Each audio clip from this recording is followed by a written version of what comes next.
नमस्कार, मैं युधिष्ठिर उपाध्याय। अपने ही चक्रव्यूह में कैसे फंस गए अमेरिका के राष्ट्रपति ट्रंप। अमेरिका के लिए आई ऐसी बुरी खबर कि ट्रंप ने भी सोचा नहीं होगा।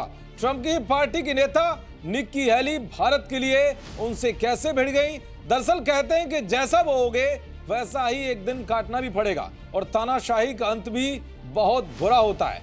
वैसा ही अब अमेरिका में भी दिखना शुरू हो गया है। जो ट्रंप दादागिरी दिखाते हुए टैरिफ लगाकर दुनिया पर दबाव बनाने की कोशिश कर रहे थे, अब उनके बुरे दिन शुरू हो गए हैं। या यूं कहें कि ट्रंप का दांव अब उन पर ही भारी पड़ना शुरू हो गया है। दरअसल जो ट्रंप भारत जैसे देशों की तरक्की देखकर बौखलाए हुए थे और उन्हें बर्बाद करने की कोशिश कर रहे थे, अब खुद उनके ही देश में बर्बादी जैसे हालात शुरू हो गए। क्योंकि इस साल अमेरिका में अब तक 440 बड़ी कंपनियां दिवालिया हो चुकी हैं। ये 2020 में कोरोना काल के आंकड़े से 12% ज्यादा है। केवल जुलाई में ही 71 बड़ी कंपनियां दिवालिया हुई, जो जुलाई 2020 के बाद किसी एक महीने में दिवालिया होने वाली कंपनियों की सबसे बड़ी संख्या है। यहां गौर करने वाली बात तो यह भी है कि हाल ही में ट्रंप ने विदेशी सामानों पर टैरिफ बढ़ाया था और इसी महीने से अमेरिका में दिवालिया होने वाली कंपनियों की संख्या भी तेजी आई है। साल 2025 की पहली छमाही में 371 बड़ी अमेरिकी कंपनियां दिवालिया हुई।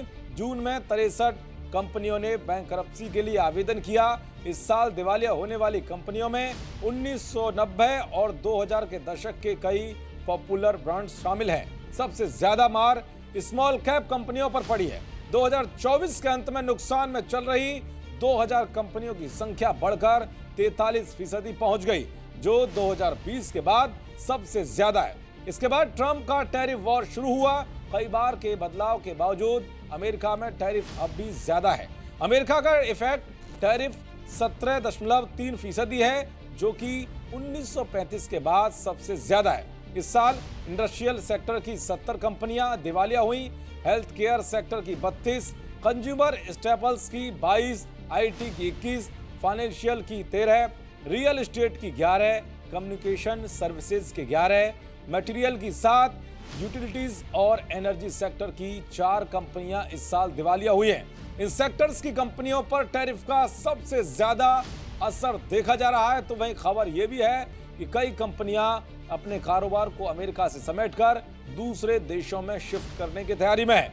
यानी कि ट्रंप का टैरिफ हथियार उन पर ही भारी पड़ रहा है। इसीलिए अमेरिका की पूर्व राजदूत निक्की हेली ने भारत पर लगाए टैरिफ और बिगड़ते रिश्तों को लेकर ट्रंप को लताड़ लगाई है। उन्होंने नसीहत दी है कि भारत अमेरिका संबंधों में कोई भी दरार चीन को भारत के करीब लाने और वॉशिंगटन को दूर करने का मौका देगी। निक्की ने कहा है कि चीन का मुकाबला करने के लिए दोनों देशों को साथ आना ही होगा। यानी कि निक्की हेली ने ट्रंप को बता दिया कि भारत से पंगा लेने का मतलब खुद का ही नुकसान करना है।